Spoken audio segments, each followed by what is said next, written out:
everyone. How are you? How are you? How are you? Welcome to the Chronicles of the Naughty Hooker. I am Natalie Jett. I live in Charleston, South Carolina, or I live near Charleston, South Carolina. I actually live in Moncks Corner. But when I tell people Moncks Corner, they have no idea what it is, so I say Charleston because everybody knows what Charleston, South Carolina is.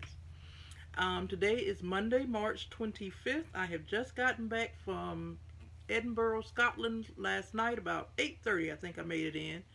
I was determined to sleep in my own bed, so I got to the airport in Atlanta and immediately got in my car and headed home. So I made it home last night, probably about 8:30, 9 o'clock. Got unpacked, put the dirty clothes up, did whatever, and got in my bed. And when I tell you, I slept good. So, this episode is all about my adventures at EYF, or Edinburgh Yarn Festival, for those of you that don't know. We have several, and I don't know if a lot of people, but we have several yarn festivals throughout the United States. We have Rhinebeck, which is up in New York, which is huge. We have Vogue Knitting Live, also in New York, which I think my girlfriend said there's some kind of live thing that's going to be in Atlanta this year. I don't know if she told me the dates, but I think we're going to try to go to that. We just had the Carolina Fiber Fest, which this past weekend, same weekend I was in Edinburgh. I went the year before. And then we have SAF. SAF is a huge one in Asheville, North Carolina, and it's huge. And that's in October, the end of October, so I'll be going to that one as well. But Edinburgh was a bucket list. A friend of mine, Vicky Ertl, who is on Instagram and YouTube as dogwood.knits. She lived here in Charleston for a while. She since moved back to St. Louis with her husband, but she had a friend supply bag at one of our meetups that we had, Sandy's Pearls groups that we meet every Wednesday. And I fell in love with the bag, and I'm oohing and ahhing over this bag until she told me the price. And I'm like, okay, that's a beautiful bag, but I just can't see myself paying that much money. And you don't realize until you say it how rude it is to tell someone else how to spend their money. I mean, hello, if they want to buy it, then who am I to say no? I mean, at that time I couldn't afford it, but I since have added 3 to my collection. My first one I got was a gift. My girlfriend for Christmas, not this past Christmas, but the Christmas before last, gifted me this. So I had my bag. I was so excited. As you can see, it has all the wear and tear and all that stuff has been pinned up. This pin is from the Carolina Fiber Fest from last year. This I got at a yarn store in Columbia, South Carolina, Luna Lola. I got these 2 from there. This one I got from Carolina Fiber Fest last year. This a friend of mine brought me back from Paris. And I had a Charlotte Yarn one that somehow I lost in the transition going through the airports. So I put the Lamana Bay one here, but I have to replace my Charlotte Yarn pin because, yeah. So I got this one, and then I was determined to get the yellow one, and the yellow one is only available in Paris at the store called Lamana Bay. And of course, I could have ordered it online. I would have had to pay the cost and shipping. I would have had to pay the difference between the euros and the American dollars, but I could have gotten it if I wanted to, but I wanted to get it from the store. So when I contacted my travel agent, who is my cousin in India, and I told her, I said, okay, look into me going to Edinburgh, Scotland on these dates, and I want a layover in Paris for, a good size layover. So she got me, I left Tuesday the 19th, Atlanta. I flew into Paris. I had a 7-hour layover in Paris, right? Well, my 7-hour layover in Paris about a week before I was leaving turned into a 14-hour layover. So I got into Paris at 7:55 that morning, and I did not leave until 10:05 that night, which was Wednesday. Yeah, Wednesday. I got there Wednesday morning, and I flew back to Edinburgh Wednesday night. So I'm like, okay, well, I have plenty of time to go sightsee, see some of Paris. My goal was, even though Lamana Bay was actually closed because they were in Edinburgh for the Yarn Festival, so they closed the store and moved the store to the Edinburgh. So I couldn't get it from the store, but I still had planned on going to the store and taking a picture in front of it, because yellow is her signature color, and I just wanted to take a picture in front of that yellow door like I was going in, even though it was closed. So I get to Paris. First I get to Atlanta. Get on the airplane. We're talking 8 hours on a plane. Yeah, 8 hours where you're sitting on a plane. So the plane had the 2 seats by the window. You had 4 in the middle, and you had 2 seats on this side. Of course, I'm in the 4 in the middle. So the guy on this side was from Morocco, and I forgot where he was going, but he was, he was nice. We, chit-chatted or what have you. Then there was a couple on this side, a woman and her husband. So, I don't even know if we really said hello to them. The guy on my left, spoke to me. They didn't, say too much or whatever, which was fine. So I pull out, I had taken a travel project, which was a hat I was making for a friend of mine. And I was knitting on it before we got on the plane. And in my haste to get in line to board the plane, I slid my needles down like I usually do. But it was a hat, so you don't have as much room. But I hadn't had any problems before, right? Well, of course, I get on the plane. I pull out my hat. I get settled. And I had quite a few stitches that slid off the needle. Now, I hadn't been knitting that long. And I don't really... If I make a mistake, I usually end up frogging the whole thing versus trying to figure out how to pick up stitches or whatever. And it was a hat, so of course I had no lifeline in it. And I really wasn't that upset that I had messed the hat up because it was the worm hat, so you do the double brim, so many rows, and then you increase every 10 stitches. And the make one that I had used to increase had left a hole that was driving me crazy. Every 10 stitches was this hole where I'd made an extra stitch. And it kept, and I'm like, okay, I'm going to keep on. I'm going to get this hat finished or what have you. But it was bothering me. So I really wasn't that upset that I had to frog the whole thing because it was going to drive me crazy. So, but that meant I had no project. So I'm, sitting here, squeezed up between these people or whatever. And so I decided to watch TV. Watched a couple of episodes, 3 of them as a matter of fact, of Person of Interest, which is not the best thing to do when you're on a plane with a whole bunch of strangers, because I'm sitting here like, okay, whose number could have been called, yeah.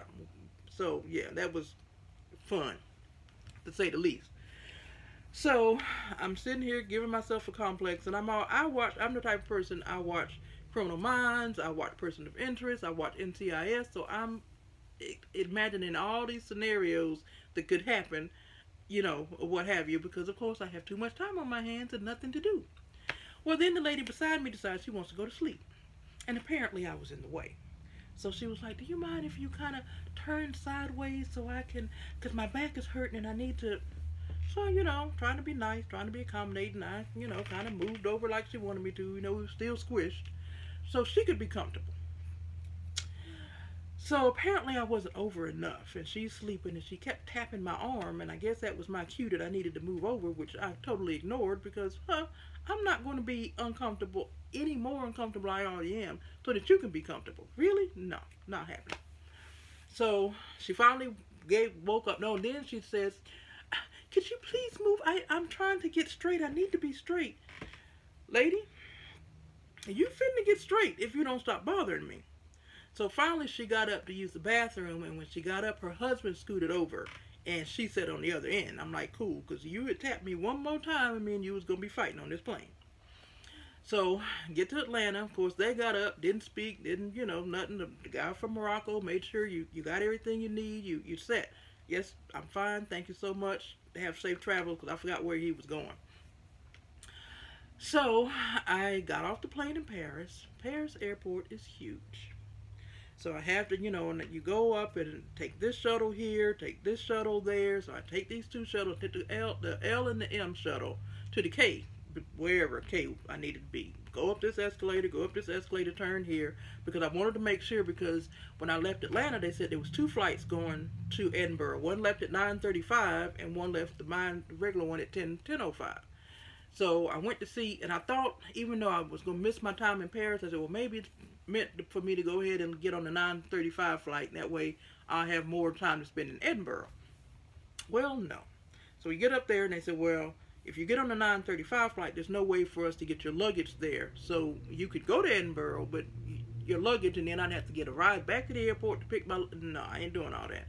So let's just keep the 10:05 flight. So I kept the 10:05 flight, got all my necessary boarding passes, did my luggage, and well, my luggage was already gone. That was one of the things that I made sure it didn't land, because I knew I was not lugging any luggage all over Paris. So I'm like, can we check this bag going straight from Atlanta to Edinburgh? And that was cool. So that worked out. So I had my little knitting bag that couldn't do nothing with since I had to frog my hat. But anyway, and I had taken, a friend of mine loaned me a poncho, and I had this shawl I had made specifically for Paris, or for the trip, because down here I very rarely get to wear my knit. So I had my hat and my matching shawl and my poncho, and about burn up. It was cool, but I don't know, I guess because that time I'm going through menopause or whatever, I was having personal summers, I don't know, but I know I was hot. So I had to take the shawl off. I tied that around my purse to keep that out the way. I'm carrying the poncho now because it was too hot to wear it. So I'm trekking through.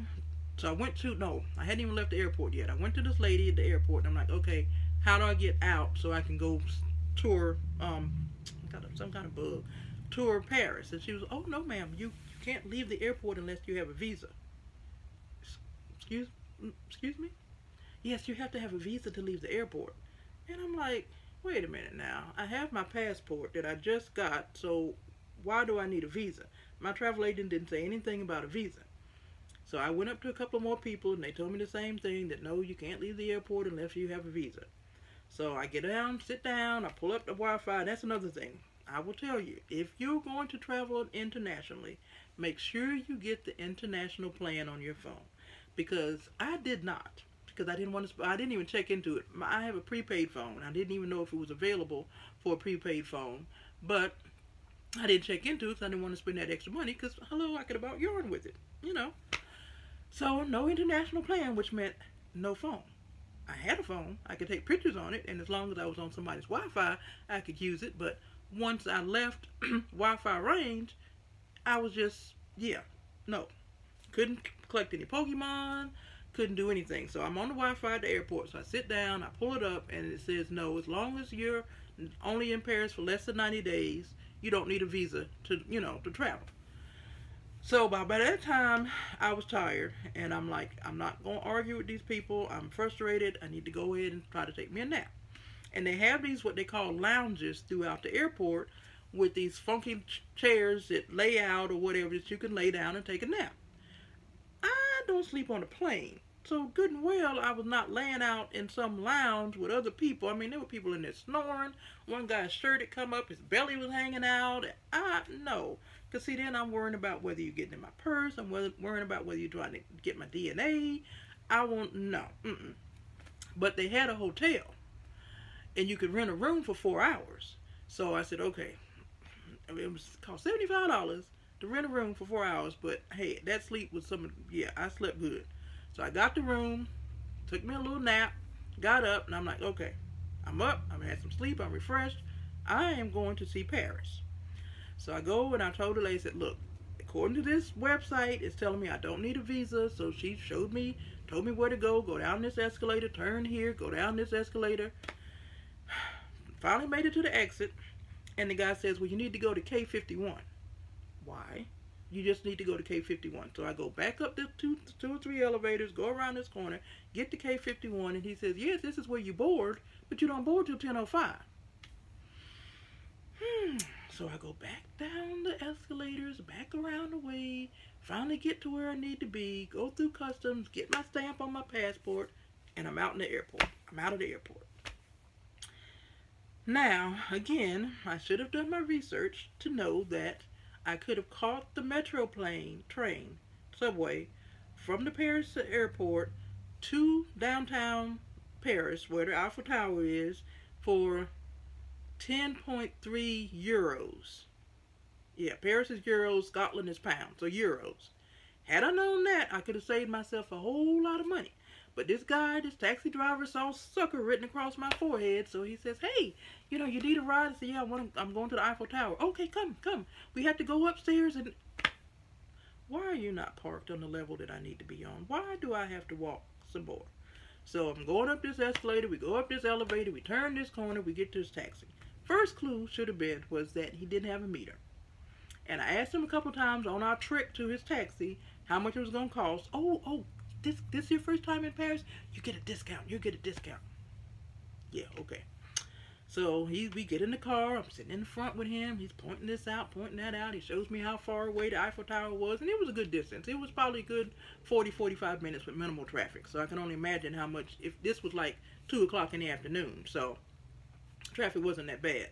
So we get to the Eiffel Tower. He lets me out, and he says, 150 euros. 150 euros. Which translate to $175.95 in U.S. money. Yeah. Well, I had gotten some currency for the trip.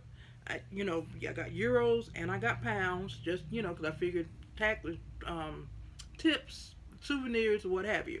But I did not have 150 euros. So he lets me off at ATM, and I get out and put in my thing, still pissed because I'm like, this is cutting into my budget big time. First I hadn't budgeted for a $75 room, then I definitely didn't budget for a $150 cab ride. So I put the card in the ATM, and it tells me my PIN is invalid. Yeah, okay. Pull it out, try again, and I'm trying, and I know what PIN, and I'm like, okay, what's going on? So I turn around and tell him, guess what? My pen's not working. Which, of course, so I gave him the euros I had, and I still, of course, needed some more money, and the card that I got specifically for my trip, to where I knew how much money I had, and this is my budget, this is what I'm spending. Yeah, wouldn't work. So thankfully I had some money on another card, so it wasn't his $150, but it was close enough to where he left. Well, then, guess who's in Paris, downtown Paris, an hour and a half away from the airport with no money and a card that won't work. Yeah, that would be me. So I took a picture in front of the Eiffel Tower. I'm sure my face did not show the despair that I was having, because I'm like, I need to get back to the airport. So my touring went out the window. Le Bonhomie went out the window. So I'm walking down the street. I see a bank. I said, okay, let me go in the bank and see if somehow they can help me with this card. No, I found somebody that spoke English. She couldn't help me. Couldn't make a phone call, nothing, because of course it was an international phone call. But thankfully they had Wi-Fi. So I get on the Wi-Fi, and before the cab driver let me out, he was like, you get the metro, you can get on a bus, and it'll take you around Paris so you can see different things. And then the metro also has a subway station, so you can go there, and that'll get you back to the airport. Now, of course, he could have told me that before I left the airport and saved me 150, or however much. To tell you the truth, I don't even know how much money I gave that man. I know it wasn't 150, but it was at least 100. So I pulled up in the metro, to figure out, okay, how can I get back to the airport with the little bit of money I have. I think I had $20, so I took my $20. I had whatever. I got $20 in euros. I don't know how much that was, because, when you use ATM, not only do you still have to pay the fee because it's not your ATM, but you have to get the translation or the difference in euros or whatever. So I got $20 in euros. I go in and ask the lady, do you know how much the metro card is to get? And she had no idea, so I guess she drives a car and doesn't have to use the metro. Well, lucky you. So here I am sitting in this bank using their free Wi-Fi, because again, no international plan. So I figure out where I need to go for the metro, and I texted a girlfriend of mine back in the States, Aisha, thank you so much, Aisha, she saved me. I'm like, Aisha, can you please put some money on my Bank of America card so that I can get where I need to go, or what have you, and get something to eat or whatever, right? But remember, no international plan, so as soon as I left the bank, I had no way to know whether she got my email or my text, whether she responded, whether she was able to put any money in. So I'm flying blind with $20 in euros, right? So I go to the station, go down the steps, go around the corner, find a little ticket booth, and I'm like, you know what? I'm going to do this. I got this. I got this. I can get this ticket, and I can get where I need to go. So I go to the little kiosk, and I'm looking, and everything's in French, but I know how, Charles de Gaulle, I can kind of pretty much make that out, and airport. And still, I bought the wrong ticket. And the website, because I downloaded the website for the metro system in Paris, and it said that the ticket was going to be 10.3 euros. I don't think I'm saying that right, but that's the only way I know how to say it. It was 10.30, which here would have been $10.30. There was euros. And I bought the ticket, and it was going to a totally different airport, and it was $12. So that was my first clue that I was messing up. But I got it anyway because I'd already put the money in. So I'm getting ready to go to the little turnstile, and they had a little information booth there. I said, let me check before I go and make sure. So I stopped with the information. I tell her where I need to go, show her the ticket. She was like, no, you got the wrong ticket. She said, but since you paid in cash, if I correct it, then I'm going to owe you money, and we can't give change back. She owed me like $1.80 or €1, whatever. Sweetheart, I'm not worrying about that $1.80. I need to get to the airport, so I will take that loss. So she gave me the right ticket. This little thing right here got me back to the airport. So you put it in the little thing, the turnstile goes, you go. But the catch was, okay, this is the map she gave me. I was here. I needed to go here to get on, no, wait a minute, no. I was at the 6, I needed to go to the 2, and then from the 2, I had to go to the RERB. Yeah, got that? 6, 2, RERB. And that RERB train took me back to the airport. So I go down some more steps, I turn some more corners, I get on the 6 train. I'm paying attention, I'm looking, I'm like, okay, because goodness knows I can't get off at the wrong place. So I got off at the 2, found my way up some more steps, up some, I climbed so many steps this week that, yeah, got where I needed to be, but the RERB was numbered. And looking at the signs, I was at 51, and I needed to be at 40. Wait a minute, I was at 53. I needed to be at 41. So here I go, up more steps, up this way, down this way. I got to a little turnstile. I put my little ticket, following everybody else. They were putting this thing up there, and the gates was open up, so I put my ticket up there. The gate didn't open up. And this little guy tapped me on the shoulder. He says, Mama, you need to be over here. Because that one was for, I guess, people that had ticket prices or cards. Then they just laid the card up and it beeped and it let them through. So I put my little ticket through the thing, and it shooted through and picked it up and what have you. But the turnstile wouldn't move. So thankfully he had come behind me, and he put his card up there, and it opened, and we both went through. And I was, oh, thank you so much, baby. So I get through. I go up more steps. I turn this corner, and I get to where I need to be. So I get on the RERB 41. So most of Paris, or all of Paris that I saw, except for that little trek between the bank and the metro station, and the picture I took at the Eiffel Tower, was it. Everything else I saw was on the metro going back to the airport. But hey, I was going back to the airport. So I'm got a window seat, and I'm looking and, you know, sightseeing as far as best as I could in a car. So I made it back to the airport.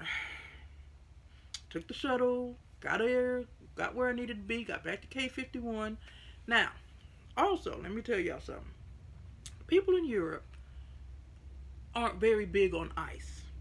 So I'm the type of person, when I go to Walmart or anywhere and I decide I'm going to get a soda from the, you know, from one of the little machines, I always feel to make sure it's cold, because you never know when they're restocked and you get stuck with a warm soda. So I'm going through these kiosks in the Paris airport, and I'm feeling these drinks, and they're all warm. So after the third one, I'm like, okay, what's going on here? They don't drink them cold. They don't have ice. You have to literally ask for ice, and when you do, you might get 2 cubes. So here I am, and by that time, I'm still, even though I had that little nap, I'm still wore out. So I'm like, I need some sugar. So I get my lukewarm Sprite, and I got a Kit Kat, and I sat my little happy behind down until it was time to get on the plane going to Edinburgh. With nothing to knit, because of course I had to frog the hat.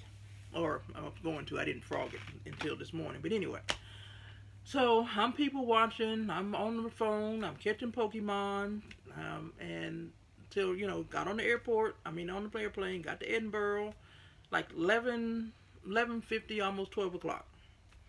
So go through Edinburgh, get me a taxi, because the buses didn't run, and even if they had, I didn't know where or how, or didn't have any pounds by that time to go anything. So I got in the airport, in the taxi cab. It was cool, you know, he had a meter, so I knew how much I was spending. It cost me, I think, $21 from the Edinburgh airport to my hotel.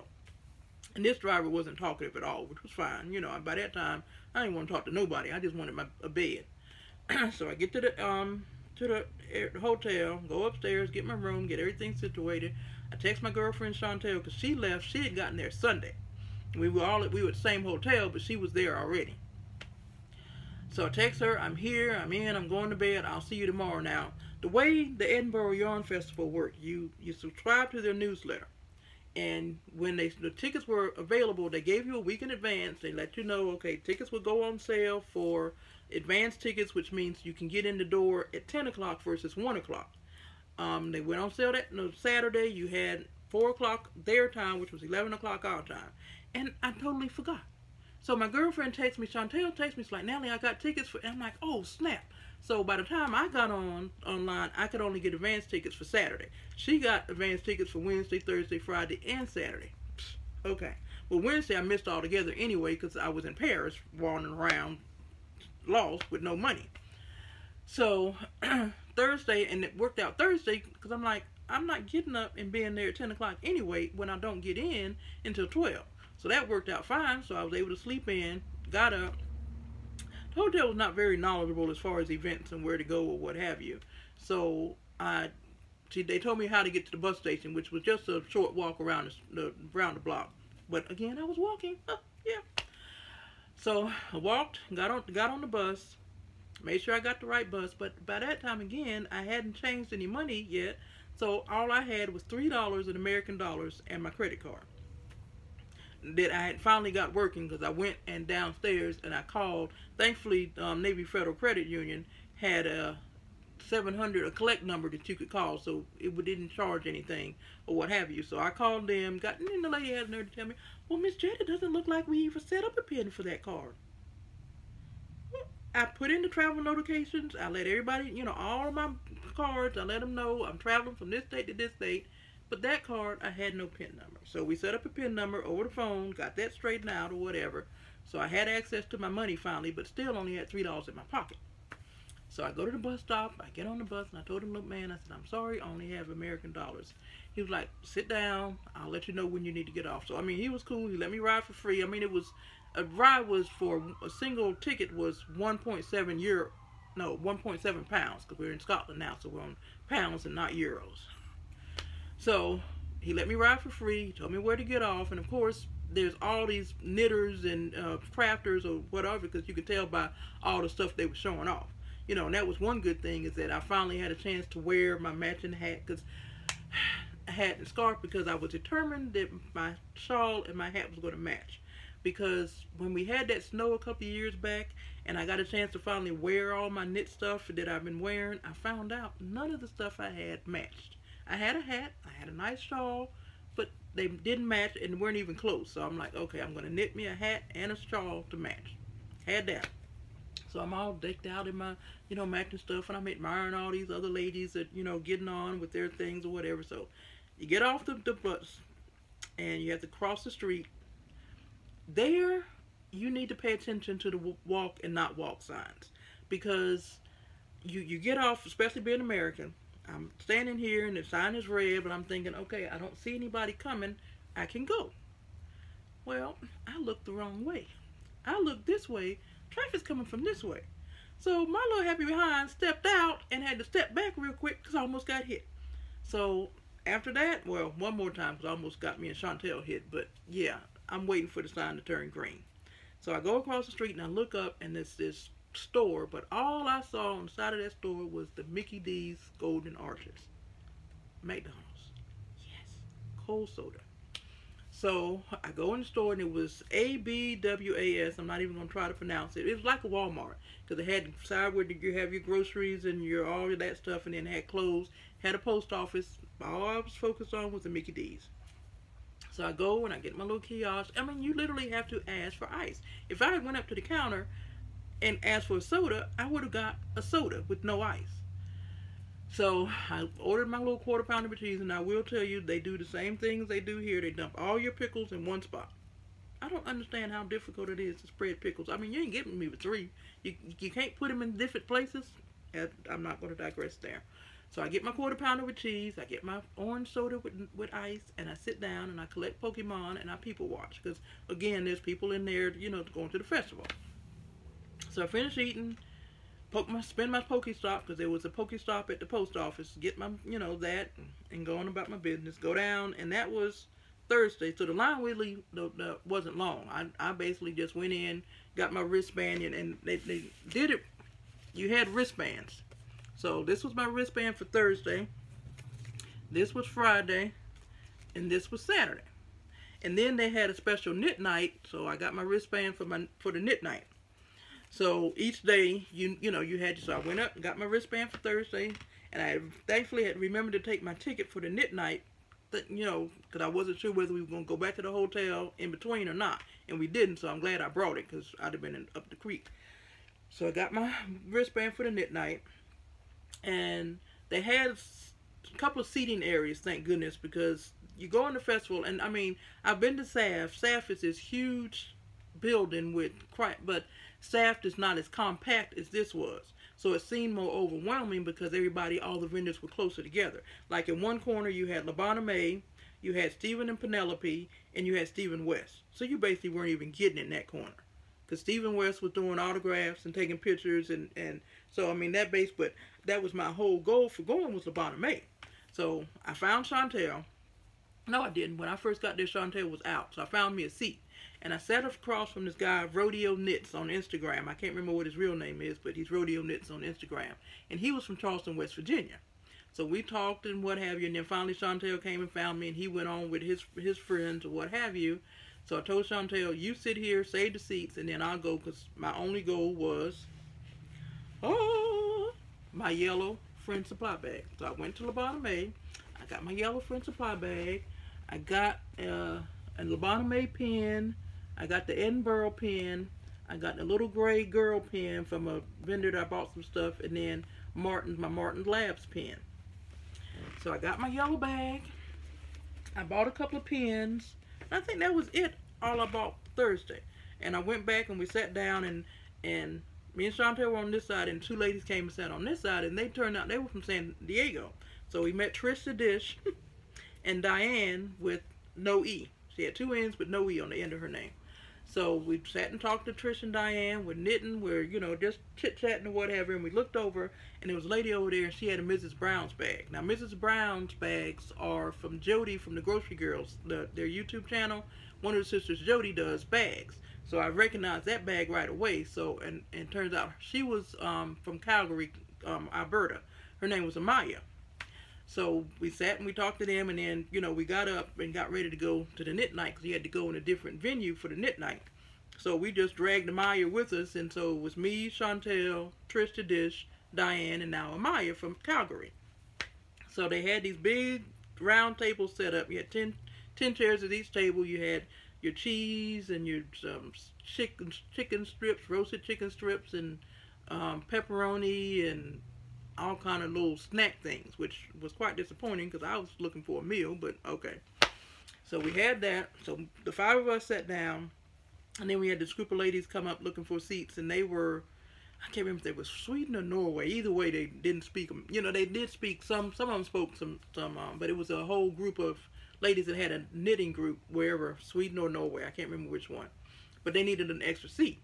So Amaya was like, well, I can leave. And no, boo-boo, you stuck with us for the duration of the night. Because she was there that Thursday, but she had taken Friday and Saturday to go touring, and then she was going to come back Sunday for the last day. Well, we weren't going to be there Sunday.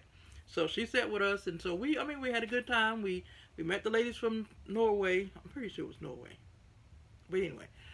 And, talk to them as best we could, because, of course, they were broken English, and me was just English. I mean, I'm not even going to try to, So, it was nice. We ate, and the ladies from Mason Dixon Knitting were there, and so they called up, and they did some kind of game or whatever, and they did an impromptu fashion show, which I'll include the video at the end.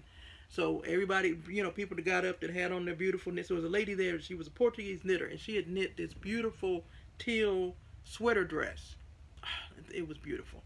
So she had that on. So, I mean, people paraded around and showed everybody their hand knits or what have you. And we had a good time. We didn't, eat much, but we had a good time. So me and Chantel left. Well, everybody left, of course. But, me and Chantel got on the bus. Got back to the hotel. Thankfully, the bar was still open, so we were able to get us some food because, yeah, it was okay. So we got some food, went upstairs, and she again had the advance ticket, so she could be there at 10. I had to wait until later. And Friday the line was long. I mean, Thursday I just walked in. Friday the line was long, but I met some more ladies. One lady was from Vermont, and I forgot where the other lady was from, but they had moved to Europe. They had literally left their husbands in the States. I guess the husbands are going to come later, and moved to Europe. One was a psychiatrist, and I forgot what the other lady did. And they tried to convince me that, you know, you need to move to Europe. Oh, yeah, sure, okay, I'm going to go home, we're going to close up my house and move to Europe. Which sounds good right about now, but, you know, yeah, I've got to learn another language before I do that. So, and then the venue was called the Corn Exchange. And behind the corner, on the side of the Corn Exchange, was the World of Football, which I guess where they played and practiced rugby. So we're standing there in line, and this taxi pulls up, and all these rugby players, and I mean, they're buff, and they look good, and so I mean, that kind of enhanced the view, the fact that I'm standing out in the cold with this wind or what have you, waiting. So we finally got in, and me and Chantel did the same thing. We got us 2 chairs. You go do your round. I'll stand here with the chairs. But it's neat because you're sitting here and you're holding the chair and you put your stuff in the chair, and people still come up, and like if somebody's sitting here, and well, she's not here right now, so you can sit down until she comes back. So you met different people there because I mean they just needed a place to sit. So you sit down, and where are you from? Oh, I'm from here, this and that or whatever. And so Chantel made her round. I made my round. Again, Thursday I got the bag. Oh, I forgot. Thursday I got my yellow bag, right? And I'm meandering around, and I'm looking, and I saw this vendor that had more Friend Supply bags. Because LaVonna May only carried, well, I think she had a few more, but anyway. This vendor had the town bag, which I have been lusting over and wanting and everything. So I went ahead, and I'm like, you know what? I'm going to get it. It's within my budget. I'm going to get it. This bag has 8 skeins of yarn in it, plus my Shigu needles for right now, because this is a sweater quantity of yarn that I'm going to eventually make me a sweater. So I got that bag and got my pins. I hadn't bought any yarn. I don't think I bought any yarn until Friday. So a friend of mine here in the States, Lisa, had asked me, she sent me some money, Zelle, to get her some yarn. So I'm taking pictures and sending them back to her. Okay, what do you want? Because, you know, trying to buy something from somebody else, as expensive as the yarn is, you don't want to buy something they're not going to like. So I'm sending her pictures back and forth because thankfully they had Wi-Fi at the Corn Exchange. So I'm on Wi-Fi, I'm collecting Pokemon, I'm doing, you know, whatever and all this. So, and I didn't want, you know, wool yarn or even a wool blend because, again, I can't wear a lot of the stuff here because it's so hot. So I was looking for something alternate. Oh, let me show you what I got for Lisa. She's already seen this, so y'all can see it. But she picked out this here from Yushisha. I'm not even going to pronounce her name, but this is what she wanted. So I got this for her, and I can't wait to give it to her. So she got that, and I wanted something different. So I found a vendor. This is camel and silk. Camel. So I got these 2. Well, I got more. Yeah. And this. So I got 3 of the teal and then the wine. And I didn't have a pattern in mind or what have you, right? So I got it, and they had, where we were sitting, they had a winding station. So for £1, you could get 1 skein wound, and for, you know, each one. So if you had three skeins and you wanted winding, it cost you £3, and the money went to a local children's charity. So I got 1 done, much to Amaya's dismay, because Amaya apparently is one of those people that only has 2 or 3 projects going, and any more stresses her out. So when she heard, well, of course, you know, Chantel always has to remind people, bring up my scoreboard cowl that I started back in 2015 that I have not finished yet. So we're sitting here talking about how many projects we have on the needles, and Amaya was like, please tell me you're not going to cast on another project while you're here. Yeah, but well, I'm sure I will. So I hate to tell you, but yeah, I'm going to get one. So Amaya, I cast it on. I found the pattern I wanted, but it had a knit yarn over knit that I had never tried before, so it was a new stitch. And for some reason, on one side I was doing it right, but on another side I wasn't. So I cast. Oh, so wait a minute. let's go back. So I got this Friday, right? So I got, had that wound or what have you, and I'm, found the shawl I wanted to do, and I'm, doing that or what have you. Well, then Saturday we got up, and I had an advance ticket for Saturday, so Chantel made me get up early. Got up, we got there like about 10 minutes to 10. And the line was around the building. I mean, once they opened at 10, it didn't take long to get in, but the line was still around the building. So we get in line, we're sitting here waiting and chit-chatting and talking. There was a couple in front of us, a husband and a wife that, darn it, I cannot remember where they were from, but it was husband and wife, and he didn't even go in with her. He stood in line, and when she went in, they kissed, and he went his way, and she went in. And I'm like, for real? So see, that's love. But then there was another couple that, and we had a rivalry group. Her and her husband went, and apparently he was in charge of the bag. They got on the bus, got to the hotel. He got off the bus and left her bag of yarn. Yeah, and most of the comments were like, is he still alive? Because, yeah, I don't know yet. I don't think she's posted in the group whether she got her, because she contacted the bus station or whatever. So I don't know if she got her yarn back or not, but yeah. So we get in, and I went ahead and cast it on the shawl. Well, no, I found the shawl I wanted, and I needed 2 colors. Well, I had brought the green with me, or the teal, to get wound, but I didn't bring the wine, which of course meant it's 2 colors. I got to go buy some more yarn. So I went and I found this gold was calling my name. So I cast on the shawl. It was the Zora. I'll put a link below because I'm not even going to try to pronounce it. It's Zorzal. And it's a 2-color shawl, and it was semi-circular and what have you, but again, it had that stitch, the knit yarn over knit. So I cast it on. I did like several, probably about 10 rows, but it was off on one side, so I ended up having to frog at that project too. But I'm going to start again. So I'm trying to think, what else did we do? So we did that, and Chantel got enthralled with the toft, some kind of stuffed animal that they had over, and I had to put pictures of it, and they had it, and she's determined she's going to make this. These are our little we took with the, yeah. So she was enthralled with that, and she had to have the kit. It's a crochet thing, a little animal, and they had the book, so she bought the book with all the patterns. Now, Chantel and I and Maria joined this knit-along that Mikey from the Crochet Crowd had done a few years back, and it was a mystery animal. I got 2 giraffe heads done. They had the eyes, but only 2 giraffe heads. I think Chantel got 2 giraffe heads and 3 legs, and that's as far as she got. But she's going to make this little thing. So okay, Chantel, yeah. So she got her kit, she got her book or what have you. So we had to go take pictures so she could take pictures with because they had a life-size, a huge one that they had made, and they had the ram and I think it was a cow. So she took pictures with that, and I'm still coming Pokemon hunting and what have you or whatever. So Saturday, Trish and Diane didn't come Saturday. So we had planned to meet them for dinner after we left the corn exchange, and then I was going to split off and go back to the room and get some sleep. So we get on the bus, we go downtown Scotland, or Edinburgh, downtown Edinburgh, and because Chantel wanted to go to this restaurant she had found in her ventures, because she was there early, called the End of the World or World's End or something. So we get off the bus, and we trek down this road, and we go up this hill, and we turn this way, and I'm constantly reminding Chantel, I'm trying not to complain too much, but I'm like, Chantel, I'm old and I'm heavy. I'm fat, okay? That's not a good mixture when it comes to walking, and I've been walking for 4 freaking days. So I'm taking pictures along the way. It was beautiful. It was funny because here in the States, we have a discount store called TJ Maxx.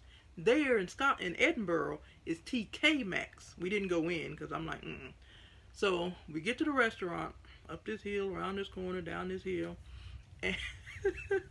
and the guy says, well, for a table of 4, you're looking at an hour to hour and a half wait, which this was about 5:30, 6 o'clock. So that meant by the time we got a table, it would be 7:30. By the time we got our food and ate, I would not have gotten any sleep. And my plane left at 5:50 Sunday morning. So I'm like, I've got to go back to the hotel and get some sleep. So I told Chantel, you stay for Trish and Diane. I'm heading back. Now again, no international plan, so no internet on my phone, and it was at 4% anyway, so it wouldn't have done me much good for much longer because I was, taking so many pictures. So I pull up get on the restaurant's Wi-Fi, pull up the thing, put in where I'm going, because again, I had the app on my phone. It tells me I need to get on the 30 bus. And I had to walk up the road, turn on left on South Bridge, and the bus stop was right there. Now, there they don't have street signs, separate poles. The streets are on buildings. So I found South Bridge, I turned left, I find the bus stop, wait for the 30 train. This ticket right here, y'all, saved my life. This was an all-day ticket that you could ride all day for £4. So we did that, thankfully, because again, I was all out of European pounds or whatever by that time. So I had just enough to get that all-day ticket. So I get on the 30 bus. We're riding, and I'm like, okay, I don't recognize anything. This does not seem to be going in the right direction. But again, because they're on the opposite sides of the streets, I don't know at this point. So 6, 7 bus stops later, I finally decide, you know what, let me ask. Because it's getting dark, and I need to make sure I get back to this hotel. So I get up, and I ask the bus driver, are you going to Haymarket Station, which is where I needed to be? No.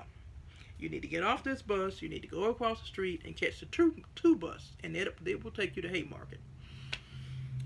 So I get off the bus, I'll cross the street, I stand there at the bus stop. Now this bus stop was in a residential area, so it's houses with the little yard, fenced in yard. I mean, it was kind of neat to see, or what have you, but yeah, I was over it by that point. So the bus comes, I get on the 2 bus, I notice, okay, it's going to Haymarket Station, so I'm good. So I get on, but still, it's going, and I'm still not recognizing anything because I'm so discombobulated by that point.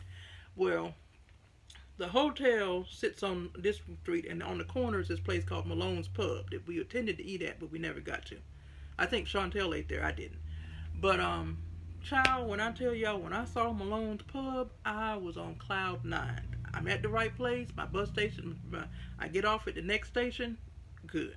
So I get off, I walk to the hotel, I got me something to eat, and I went upstairs, got all my stuff together, so when I got up at 2:30, which had I done my research, I would have known I didn't need to get up till 3:30 because the airport didn't open till 4. I mean, I could come in and sit, but I couldn't get my tickets or do anything else until 4 o'clock, so an extra hour. But anyway, it worked out. So I got up, took me a few hours nap, got up, got in the taxi cab, checked out a hotel, and the taxi driver, it was neat because he's from Edinburgh. He'd been to the States once. He'd been to Tennessee for something, but he was an avid sports fan. And there they don't have ESPN. He has to watch all the shows on YouTube. So I'm talking basketball. He was a Charlotte Hornets fan. He lived in Edinburgh, but he was a Charlotte Hornets fan. And so it was, me, I'm talking sports, and we're talking, Tar Heels and the one and dones, and somehow we got on the subject of racism. I don't know how that came about, but anyway. But it was, we had a nice ride and everything. So got to the airport, got my ticket, got and I'm coming around, and I came in a different way than I went out. So I'm coming around the corner, and I see a Krispy Kreme donut kiosk. Krispy Kreme, yes. We have one Krispy Kreme store here in Charleston, but I run into a Krispy Kreme in Edinburgh, Scotland. So that was funny, to me anyway. Of course everybody else didn't care, but anyway, so I get to where I need to be. We get on the plane going to Amsterdam. Amsterdam airport apparently is the 10th largest airport in the world, or one of the 10th largest in the world. That darn airport. So I get off here. Of course, I need to be here. I walk. I caught one Pokemon in that walk because I really couldn't slow down because looking at the thing, it says, you have to be at F7 and they're board now. Hello, it's 8:35. I'm not supposed to leave till 9:30. So I make the trek there. I caught my one Pokemon just to say I got me a Pokemon in Amsterdam. Got on the plane to head back to Atlanta. On the plane, I'm right behind the bathrooms. So I had a little bit more leg room, but I had a lady on this side that was French that didn't speak very well English, that had a 6-month-old baby with her, and then a couple here that were going to, I think they were going to Mobile, Alabama, somewhere, Tennessee, Mobile, somewhere. By that time, all the names were running together. So we didn't even try to, want no trying to be nice and not touch anybody. Please, okay, we're gonna be good friends by the time this flight is over with. So we sat there, and the lady with her baby, and I declared that baby must have ate. If she won't sleep, she was nursing. And I'm like, and she didn't know enough English. I'm like, baby, she's using you as a pacifier. I'm gonna need you to buy a pacifier. And she had a bottle with her, but the baby wouldn't take the nipple. So every time I turned around, I was looking at this woman's boob. I'm like, I'm gonna need you to do something. But anyway, so she nursed and what have you. And when she looked at me, she was like, I need to go to the bathroom. Will you hold the baby? She was a beautiful little baby, and she was grinning as long as she was sitting on her mama's lap. But I got her, and she grinned at me for a few seconds, and then all hell broke loose. So the lady beside me tried to get her. Her husband tried to get her. I'm like, this lady better hurry up and pee, because this baby is, yeah, she was not happy with any of us at all. So we're sitting there, boom, trying to be nice, blowing bubbles, acting stupid for this child, and she's just a holler. So the lady comes back, thank goodness, and got her baby. She used the bathroom twice. We had to go through that routine twice in 8 hours. Thank goodness she only used the bathroom twice. So I was so happy to see the Atlanta airport. So got off. By the time I got off, went through customs, got my bags, I got outside, get ready to text my son to tell him where I'm standing, and he pulls up. Thank goodness.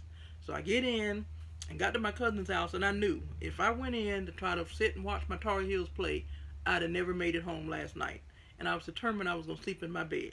So I said my Tar Heels going to have to win without me. I got in my car and I headed home. And I made it home about 8:30 last night, our time, which was actually 1:30 Scotland time, which my body was still on Scotland time. So I come in, I got unpacked, put the clothes in dirty clothes, got all that together, what have you, and then, laid down. So that was my Edinburgh adventure. And even with all the mishaps and the no money and the card mishaps, I would do it again. I would do more research. I would have an international plan. I would make sure I had a pen on my credit card before I left. I'd have taken the metro in Paris instead of a $150 cab ride, but I would do it again. Edinburgh, the whole experience, you're in a room and you're hearing all these different languages. People were there from Australia, they were there from Austria, they were there from Germany, they were there from States, they were there from Canada, and you hear all these different languages, and it was all because of fiber. All because of the love for yarn and hand knits, they crochet. They even had a crochet booth, which is really rare when you go to a arts festival to see a booth dedicated to crochet, because most of the stuff you see is going to be knit. So that was nice. And you saw people, you had your Portuguese knitters, your people that knitted continental English. One lady kept it under her arm. It was just amazing, the different, and even with the language barriers, people talked. Where are you from? How do you learn to knit? Who taught you how to knit? When did you start knitting? It was wonderful. I've been to SAF, but SAF doesn't have the area to sit like this Edinburgh did. Edinburgh had 2 separate areas where you could just sit and knit and talk. SAF didn't have that. I don't know if they will this year or not. But that to me made it more special, because at SAF you just walk around, you buy what you're going to buy, and you leave. Where at Edinburgh, you walked around, you bought what you were going to buy, you sat down, you talked, you decided, oop, I forgot something, I didn't get to go to this booth, where did you get that from, let me go, and you went back and you bought more stuff, and you come back and you sat down, and so that was different for me, because going to SAF, like I say, you walk around, you get what you're going to get. They had a few places to sit, but that was mostly so you could eat. It wasn't sitting and knit. So I liked, and I would recommend that to any yarn festival. To if you want people to spend more money, give them a place to sit down and talk and see what other people have bought, and guess what, they're going to go back. So that was interesting. And it was just the you watch, I watch YouTube. It's either Netflix, YouTubes, and Netflix I'm watching, whatever. So you see all these people that you podcast, you watch on YouTube. Fruity Knitting was there, her and her husband. Again, ladies from Mason Dixon Knitting were there, and they talked about their brackets that they do for knitting, because they assume people don't do brackets for the NCAA, which I don't understand that, because my brackets were filled out before I even left Edinburgh, and I'm in 3rd place on my brackets. And if Duke had lost yesterday, but anyway, that's a whole different topic. So I saw Hey Brown Berry, I saw Creative CC, I saw, and we all took a picture. That was nice and stuff. So you met all these people that you watch on YouTube or that you're friends with on Instagram that you know probably you would have never met. I mean, this one Jules Knits, I can't remember. I think it's Jules Knits 1962. We met on Instagram. I don't remember how it started, but we followed each other, and she was there, and we got a hug, and we took a picture, and I mean, so Edinburgh was everything I imagined and more. Even with the language barrier, even, you know, being in a different country, everybody was nice, everybody was helpful. I got the hiya to my hey y'all. So it was, oh my goodness, I'm telling you, if you have not been, it needs to be a must travel for you. If you're a crafter, yeah, you've got to go to Edinburgh. So I thoroughly enjoyed it. Chantel has already decreed that we're going again. We're also supposed to be going to Rhinebeck, I think, next year. I think we've already missed this year's Rhinebeck. And that's up in New York, and that's a big festival. Now, if I go there, that means I have to go to Pearl Soho and get my orange supply, my French supply bag, because that's only available. The orange was only available in Pearl Soho. So if I'm going to Rhinebeck, I'm going to get my orange bag. So that is my Edinburgh trip in a nutshell. An hour later.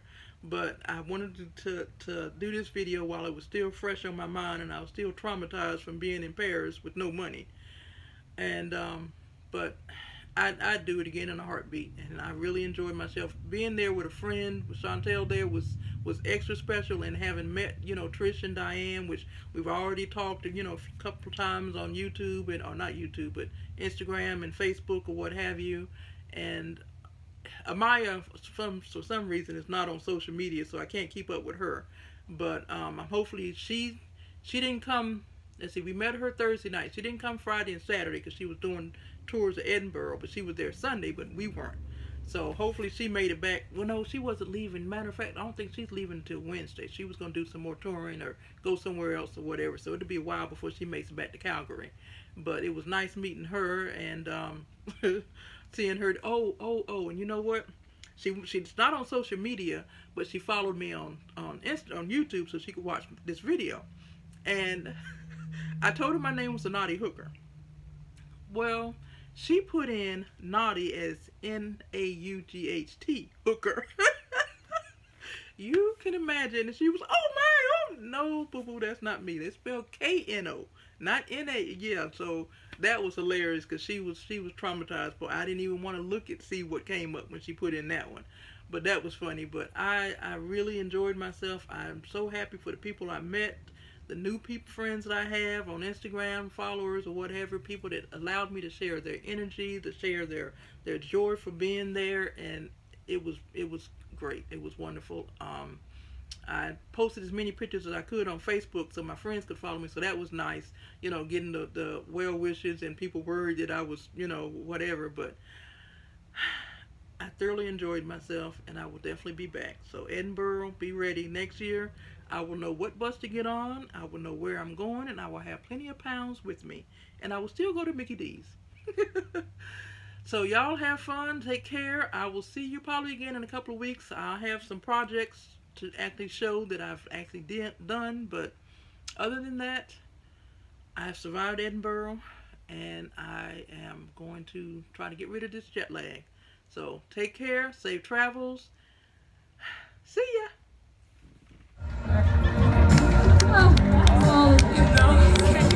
We have some triple sweatering over here. Oh, I love that.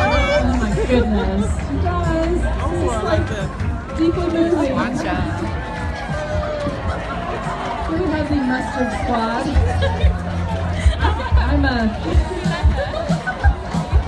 I really like her. They're coming back, so we have to get our bags ready. Oh, yeah. Unbelievable. Love the dresses. Love it. And don't forget about the rosettes. This one is for Papa. Amazing. Oh my God, we have beautiful. We have a Caitlin here. We have one of those Caitlin things. One of those fluffy flowers. Okay. stand. I'm not going to be able to get all of you as you go, so just go over there and stand. Alright, this is special achievement. Yeah, definitely. Beautiful. Oh, yes. Spirit the whole weekend with pride.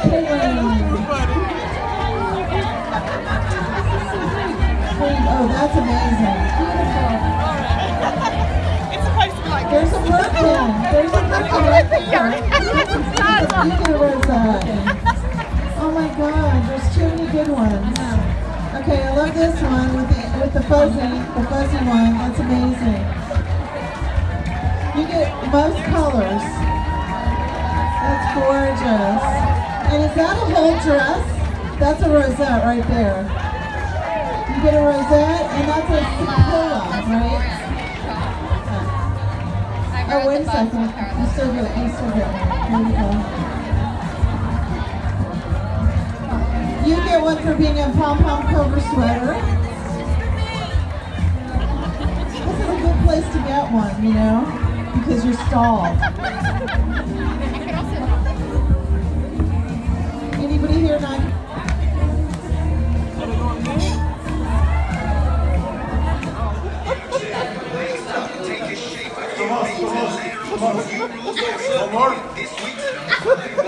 Oh, you're cheating!